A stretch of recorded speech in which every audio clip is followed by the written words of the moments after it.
ये जो वृंदावन हमें दिखता है आँखों से, यमुना जी, गिरिराज जी, वृक्ष लता पता, ये सारा की सारा ऐसा ही वृंदावन गोलोक में जहाँ भगवान रहते हैं। जैसे नारायण भगवान का लोक है वैकुंठ, भगवान राम जी का लोक है साकेत, वैसे भगवान कृष्ण का लोक है गोलोक। गोलोक में यही वृंदावन ऐसा की ऐसा वृंदावन है, यमुना जी है, गिरिराज जी है, सब कुछ ऐसा ही गोलोक धाम में विराजमान है। और उसी वृंदावन को ठाकुर जी धरती पर उतार के लाए, और वो भी श्री राधा रानी के कहने पर। गर्ग संहिता में लिखा है, जब ठाकुर जी ने राधा रानी को कहा कि चलो राधा रानी ब्रज में चलते हैं, धरती पे चलते हैं लीला करने, तो श्री राधा रानी ने स्पष्टता से मना करके कहा कि जहाँ वृंदावन नहीं, जहाँ यमुना नदी नहीं, जहाँ गोवर्धन नहीं, मैं वहाँ नहीं जाऊंगी। तो ठाकुर जी बोले आपके बगैर तो लीला पूरी हो नहीं सकती, आपको तो चलना पड़ेगा। बोले मुझे ले जाने के लिए पूरा वृंदावन लेके जाना पड़ेगा। ठाकुर जी बोले ठीक है, हम व्यवस्था करेंगे। और श्री ठाकुर जी पूरे के पूरे वृंदावन धाम को इस पृथ्वी पर उतार करके ले आए। धन्य हैं वो लोग जो ब्रज की, वृंदावन की महिमा समझते हैं, जानते हैं। हमारे शास्त्र कहते भैया जितनी शक्ति कृष्ण में है ना हमारे ऊपर कृपा करने की, उतनी ही शक्ति वृंदावन धाम में भी है। वृंदावन की माटी में इतनी शक्ति है कि वो आपको भगवान का प्रेम प्रसाद में दे देती है। इसलिए अगली बार जब भी वृंदावन जाओ, जाते रहते होगे, नहीं जाते रहते तो जाना चाहिए, आपसे तो दूर नहीं, दुनिया तो कितनी दूर दूर से आती है। जाते हो वृंदावन तो वृंदावन की रज को लेकर के, वृंदावन की माटी को लेके अपने माथे पे लगाना है और रज महारानी से निवेदन करना, हे रज रानी हम पर कृपा करो, हमारे हृदय में भी कृष्ण प्रेम को जागृत कर दो, हमें वृंदावन का वास दे दो। भले किसी कारण से देह से वृंदावन में न रह पाए, पर वृंदावन हम में रह जाए, वृंदावन हमारे मन में उतर जाए। रहें भले हम भुसावर में, गाटरी में और भरतपुर में, कहीं भी रहें दुनिया में, पर वृंदावन हमारे हृदय में रहना चाहिए। वृंदावन का वास प्राप्त होना ये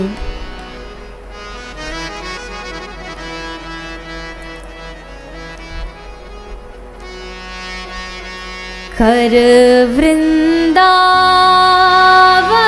वास रे मन, कर वृंदावन वास, कर वृंदावन वास रे मन, कर वृंदावन वास।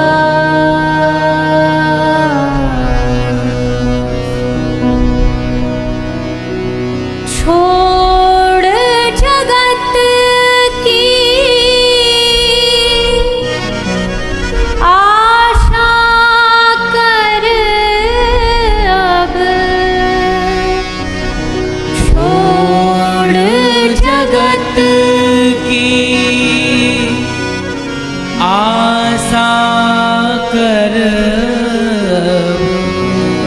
छोड़ जगत की आशा कर अब, छोड़ जगत की आशा कर, श्री राधा चरण की आस रे मन, कर वृंदावन वास,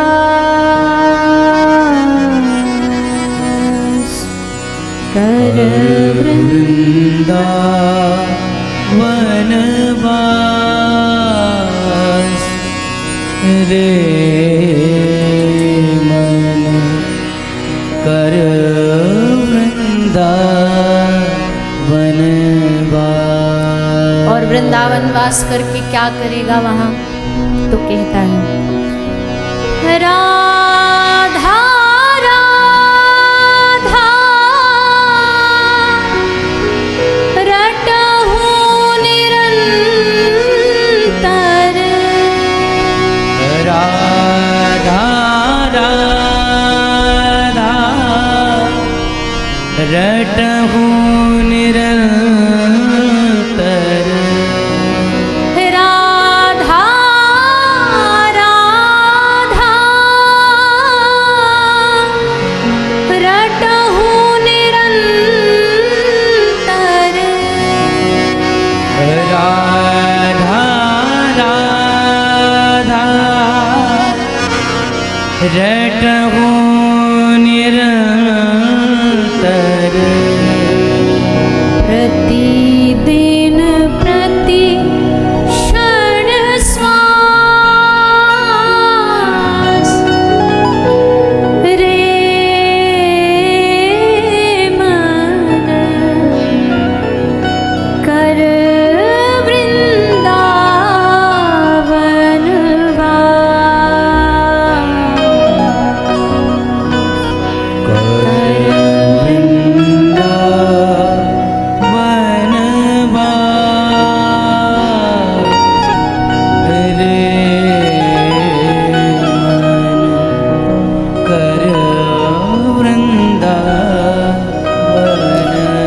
और वृंदावन वास करते करते राधा राधा गाते गाते फिर क्या होगा? कृपावश्य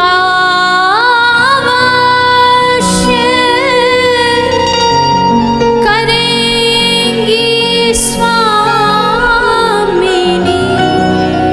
कृपावश्य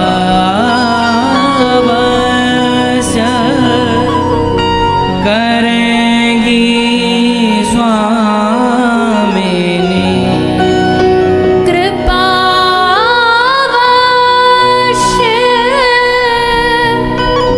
करेंगी स्वामिनी,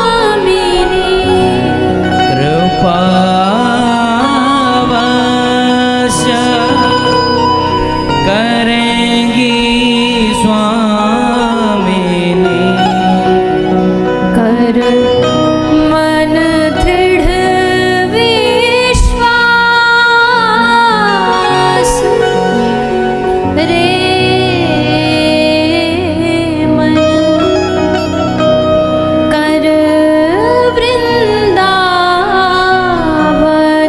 वास, वृंदावन वास रे मन कर वृंदावन वास।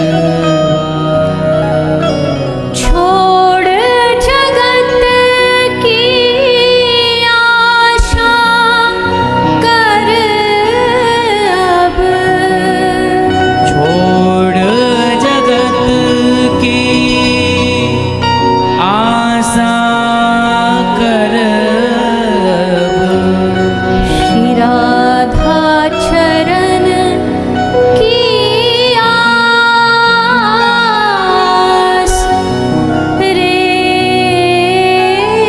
मन कर वृंदावन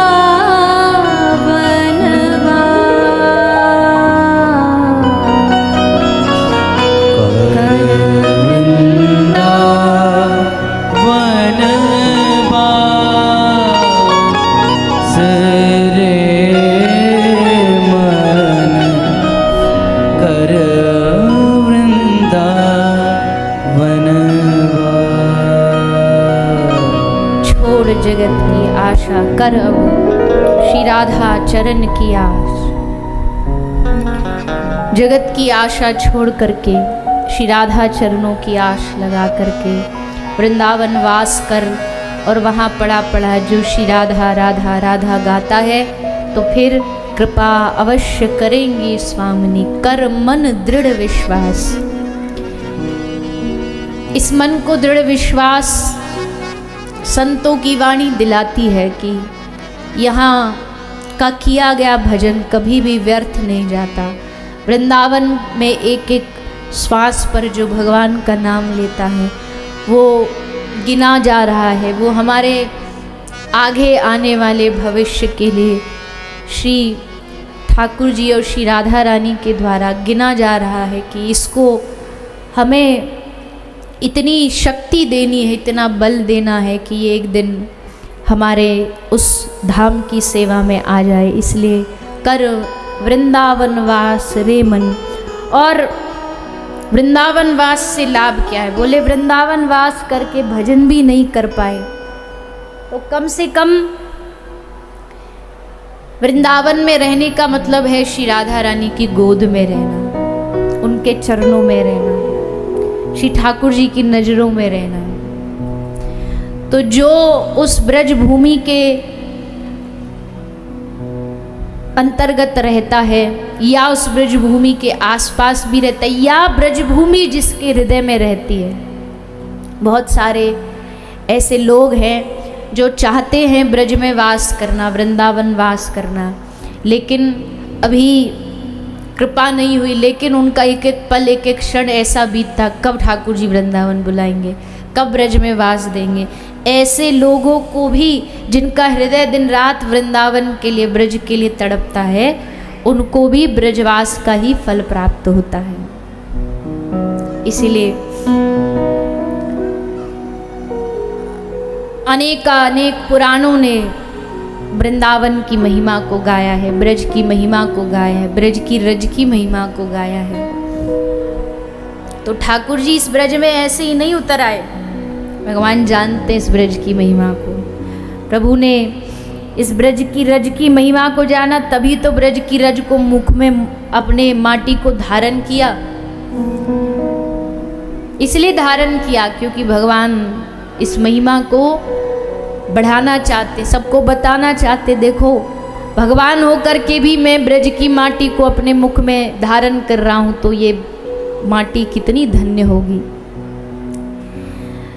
तो श्री ठाकुर जी ने सबको वृंदावन जाने का निर्णय किया, सब वृंदावन वास करने लगे। और फिर भगवान ने 5 वर्ष की अवस्था में गौचारण लीला आरंभ कर दी। भगवान गैया चराते चराते सारे ब्रज मंडल में गायों को लेकर के जाते, बछड़ों को लेकर के जाते। उन गाय बछड़ों को ठाकुर जी बड़ा प्रेम करते थे, वो बछड़ा बछिया भी लाला से बड़ा प्रेम करते थे। रोज रास्ता निहारते थे कि कन्हैया आएंगे, सुबह सुबह हमको दर्शन देंगे। और ठाकुर जी का भी पहला प्रथम कार्य जगते ये होता, सबसे पहले उठे और गौशाला गए, गौ खेरक में जा कर के बाबा के संग गैया दोहना सीखते हैं ठाकुर जी। कई सारे भाव हैं, सूरदास जी के भाव हैं प्यारे प्यारे। मैया गाय दोहन सिखाती है, नंद बाबा सिखाते, कई जगह ऐसा लिखा राधा रानी सिखाती है, कई सारे भाव हैं। गाय दोहन सीखा ठाकुर जी ने। गैया चराते तो गाय चराते समय अन्य लीलाओं को भगवान ने किया है। ब्रह्मा जी के मान का मर्दन किया, ब्रह्मा जी को मान हो गया, अपनी सृष्टि के रचना का मान हो गया और भगवान पर संदेह हो गया। संदेह क्यों हुआ? सुखदेव जी सुना रहे हैं, भगवान ने अघासुर का उद्धार किया था। अघासुर कंस ने भेजा था, अजगर के रूप में आया था, भगवान ने उसका उद्धार किया। अघासुर का उद्धार करने के बाद भगवान अपने ग्वाल बालों के साथ भोजन करने बैठ गए। सबको बिठाया, भोजन करने बैठ गए। और अपने सहज स्वभाव के कारण, एक तो होता है देखो, एक होता है जो विनम्र बनने की कोशिश करता है नहीं उसके भीतर विनम्रता, पर उसको समाज को विनम्रता दिखानी पड़ती है कि जी हम बड़े विनम्र हैं। जैसे सब नहीं पर कोई कोई नेताजी होते हैं ना, वो भले विनम्र नहीं पर अब चाहिए वोट चाहिए तो इसलिए फिर झुक करके एकदम विनम्रता दिखानी पड़ती है जी हम बड़े छोटे हैं आपके, और जैसे ही बन जाते हैं नेताजी फिर वो एकदम बड़े हो जाते हैं, फिर छोटे से एकदम बड़े हो जाते हैं। तो ये सहज विनम्रता नहीं है, ये टेम्पररी विनम्रता है, ये कोशिश की जा रही है विनम्रता लाने की। पर एक होती है सहज विनम्रता। ठाकुर जी में सहज विनम्रता है। भगवान बड़े ही जब छोटे बनने पर आए तो इनसे कोई छोटा नहीं, बड़े बनने पर आए तो इनसे कोई बड़ा भी नहीं। बड़ा बनने की जहाँ आवश्यकता वहाँ भगवान सहज में, ब्रह्मा जी खड़े हाथ जोड़े, शंकर जी खड़े हैं स्तुति कर रहे हैं, इससे बड़प्पन और क्या होगा, बड़ापन क्या होगा। जब छोटे बनने पर आए तो गाल वालों के झूठा उठा उठा के खा रहे हैं। सूरदास जी कहते ग्वालन करते कौर छुड़ावत, ग्वालन के हाथों से छीन छीन के खा रहे, ला भैया हमको दे दे। अरे लाला झूठा, अरे छोड़ो झूठा, यारी में क्या झूठा क्या सच्चा, अरे दोस्ती में तो सब चलता, लाओ हम तुम्हारे मित्र हैं। सो ले ले करके सबके पत्तल से दोना से ठाकुर जी काई के दोना ते लड्डू खा रहे, काई के ते रसगुल्ला खा रहे, खा खा के झूठा प्रसाद आरोग रहे। ब्रह्मा जी देख रहे, ब्रह्मा जी देख रहे हैं। ब्रह्मा जी को लगा हे राम, ये कैसा भगवान, ये कैसा सच्चिदानंद विग्रह, भगवान होकर के इतना भी जरा भी शुद्धता शौचता पवित्रता का कुछ का ध्यान नहीं रख रहा, झूठा खा रहा है, झूठा खिला रहा है, ये कैसा भगवान है। जरूर ये डुप्लीकेट वाला भगवान है, असल नहीं है, ये ओरिजिनल नहीं है। तो ऐसे डुप्लीकेट भगवान की तो फिर परीक्षा लेके देखो, हमको भी पता लगे कि असल है कि नहीं है। तो परीक्षा ली ब्रह्मा जी ने। कैसे परीक्षा ली? ब्रह्मा जी सब ग्वाल बालों को लेकर के अंतर ध्यान हो गए, सब ग्वाल बालों का हरण करके अपने ब्रह्मलोक ले गए। अब जैसे ब्रह्मलोक ग्वाल बालों का हरण किया गया, भगवान तो सर्व अंतर्यामी है, उनको कौन बात उनसे छुपी है। समझ गए कि ब्रह्मा जी को हम पर शक हो रहा है, चलो उनके शक को दूर कर देते हैं। कैसे दूर करते हैं? ब्रह्मा जी ग्वाल बाल बन गए, बछड़ा बछिया बन गए, और जब अपने घर गैया चराने आते तो गैया चरा के जब वापस पधारते, कोई दूर दूर तक भी नहीं पहचान सका ये ग्वाल बाल बछड़ा बछिया जो है ये सब हमारे ग्वाल बाल बछड़ा बछिया नहीं है। सबको लगाए तो हमारे ही है, एकदम डिट्टो कॉपी, कोई पहचान ही न पाए। सो महाराज अब ब्रह्मा जी 1 वर्ष बाद जब धरती पर पृथ्वी पर घूमने आए, और जब श्री ब्रह्मा जी ने देखा रे यहाँ तो ग्वाल बाल मौज ले रहे हैं, बछड़ा बछिया सब आराम से चारा खा रही है, तो ब्रह्मा जी को लगा कुछ गड़बड़ तो नहीं हो गई, ये आदमी कहीं बहरूपिया के साथ साथ कहीं चोर भी तो नहीं है, कहीं हमारे ब्रह्मलोक से ग्वाल वालों को चुरा लाया हो, जरा देख कर के आओ, एक बार चेक करके आओ। तो ब्रह्मा जी चेक करने गए, वहाँ जा कर के देखा ग्वाल बाल बछड़े सब हैं। धरती पर आए, वहाँ भी ग्वाल बाल बछड़े सब है। ब्रह्मा जी देख करके एकदम आश्चर्यचकित हो गए, और अब ब्रह्मा जी को कन्फर्म हो गया कि जी ये काम भगवान के अलावा कोई कर नहीं सकता, भगवान के अलावा कोई सृष्टि का सृजन कर ही नहीं सकता। सृष्टि का सृजन करने का जो वास्तविक बल है वो भगवान के भीतर है। इसलिए ब्रह्मा जी ने आकर के भगवान से क्षमा याचना करी, भगवान ने उनको क्षमा किया, क्षमादान दिया, और श्री ब्रह्मा जी का मोह, ब्रह्मा जी का मद इसका नाश किया।